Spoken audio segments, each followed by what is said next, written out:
পিছনে চলে যান। এই পর্যায়ে আমাদের মধ্যে বক্তব্য নিয়ে আসছেন সোনারঘাট উপজেলা আওয়ামী লীগের সোনারঘাট উপজেলা যুবলীগের সাবেক সাংগঠনিক সম্পাদক জনাব রফিকুল ইসলাম বশির। জনাব রফিকুল ইসলাম বশিরকে বক্তব্য দেওয়ার জন্য অনুরোধ জানাচ্ছি।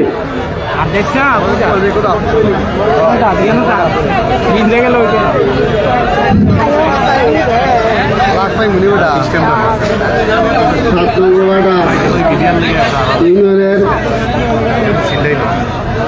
সর্বস্তরের জনগণ কর্তৃক আয়োজিত এই জনসভা সম্মানিত সভাপতি, গণমানুষের নেতা,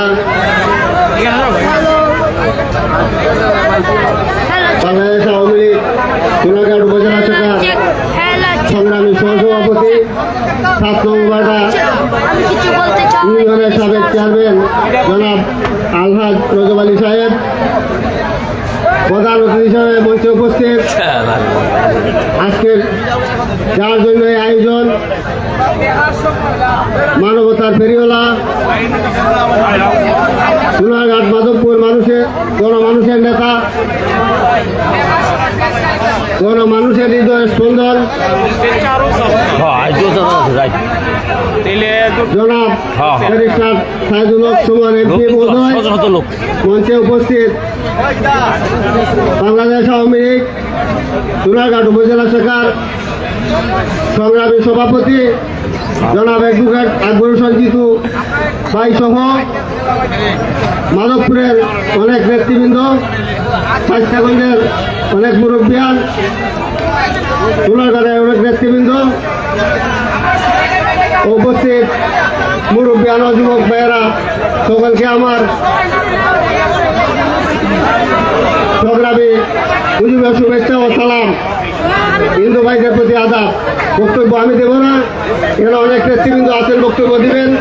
আমি লম্বা বক্তব্য দিয়ে ধৈর্য করা চাই না। আমাদের আজকের এই প্রধান অতিথিকে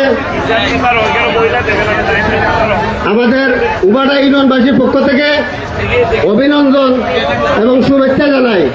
এবং আপনারা যারা বিগত নির্বাচনে ভোট দিয়ে বিপুল ভোটে ওনাকে নির্বাচিত করেছেন, কষ্ট করেছেন, আপনাদেরকে অভিনন্দন ও শুভেচ্ছা জানাই। আমি আমাদের মাননীয় প্রধান অতিথির কাছে একটি কথাই বলবো, সোনারঘাট মাধবপুরের মানুষ আপনাকে যে আশা আকাঙ্ক্ষা নিয়ে, যে ভরসা নিয়ে বিপুল ভোটে নির্বাচিত করেছে, আমরা আশা করব আপনি মানুষের এই প্রাণের দাবিগুলা আপনি পূরণ করবেন, মানুষের আকাঙ্ক্ষা পূরণ করবেন। এই আশা, এই প্রত্যাশাটুকু আপনার কাছে রেখে আমি আমার সংক্ষিপ্ত বক্তব্য শেষ করতে চাই। এবং আমরা আপনার সাথে অতীত ছিলাম, বর্তমানেও আছি, ভবিষ্যতে থাকবো। আপনার যখন প্রয়োজন আপনি আমাদেরকে বলবেন, আমরা যেভাবে লাগে আপনাকে সহযোগিতা করব।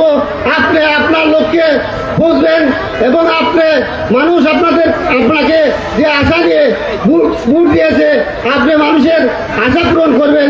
এই আশা এবং প্রত্যাশা ব্যক্ত করে আমি আমার সংক্ষিপ্ত বক্তব্য শেষ করছি। সকলকে ধন্যবাদ। জয় বাংলা, জয় বঙ্গবন্ধু। ধন্যবাদ বশির ভাইকে সংক্ষিপ্ত বক্তব্য দেওয়ার জন্য।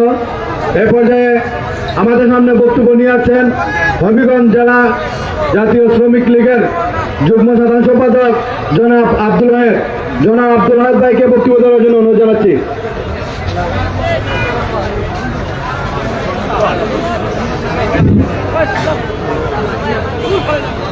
7 নং উবাডা ইউনিয়ন কর্তৃক আজকের এই গণসম্বর্ধনা অনুষ্ঠানে আজকের সভার শ্রদ্ধাভাজন সভাপতি, আজকের সভার প্রধান আকর্ষণ, হবিগঞ্জ 4 আসনের বিপুল ভোটে নির্বাচিত মাননীয় সংসদ জনাব সাইদুল হক সুমন ভাই সহ সোনারঘাট উপজেলার সংগ্রামী সভাপতি জনাব আকবর হোসেন জিতু ভাই সহ মাধবপুর আওয়ামী লীগের নেতৃবৃন্দ, স্বাস্থ্যগঞ্জ আওয়ামী লীগের, ছাত্রলীগের, শ্রমিক লীগের বিভিন্ন স্তরের নেতৃবৃন্দ, আজকের সবাইকে জাতীয় শ্রমিক লীগ হবিগঞ্জ জেলা শাখার পক্ষ থেকে সংগ্রামী অভিনন্দন ও শুভেচ্ছা জ্ঞাপন করছি। আমি আজকে এই গণসংবর্ধনায় মাননীয় সংসদকে একটা দাবি জানাবো। আজকে আমরা হাইওয়ের পাশে যে জনসভা করতেছি, এই হাইওয়ের পাশে যাতে আমরা একটি হাইওয়ে হসপিটাল নির্মাণ করতে পারি। আমরা অনেক সময় অ্যাক্সিডেন্ট হলে আমরা তাৎক্ষণিক চিকিৎসার জন্য অনেক লোক মারা যায়। আমি প্রাণের দাবি আমাদের স্বাস্থ্যগঞ্জে একটি হাইওয়ে হসপিটাল নির্মাণ হতো মাননীয় সংসদের কাছে। সেই আশা, সেই প্রত্যাশা জানিয়ে আমি আমার সংক্ষিপ্ত বক্তব্য এখানে শেষ করছি। জয় বাংলা, জয় বঙ্গবন্ধু, জয় হোক বাংলাদেশ আওয়ামী লীগ। ধন্যবাদ ভাই, ওয়াহিদ ভাইকে সংক্ষিপ্ত বক্তব্য রাখার জন্য। এ পর্যায়ে সংক্ষিপ্ত বক্তব্য নিয়ে আসবেন উবাডা ইউনিয়ন যুবলীগের অন্যতম নেতা জনাব কুতুব আলী, সংক্ষিপ্তভাবে। বিসমিল্লাহির রহমানির রহিম। উবাডা কর্তৃক আয়োজিত আজকের সংবর্ধনা সভার প্রধান অতিথি ও বিশেষ অতিথি, উপস্থিত জনতার একাংশ, আজকের এই সংবর্ধনা অনুষ্ঠানের প্রধান অতিথিকে ধন্যবাদ জানিয়ে আমার বক্তৃতা এখানে শেষ করলাম। জয় বাংলা, জয় বঙ্গবন্ধু। ধন্যবাদ আমাদের কুতুব চাচাকে। এ পর্যায়ে উনি সময়ের জন্য একদম সংক্ষিপ্ত বক্তব্য দিয়েছেন। এই পর্যায়ে আমাদের মধ্যে বক্তব্য নিয়ে আসবেন আচ্ছা, আমি সবচেয়ে সংক্ষিপ্ত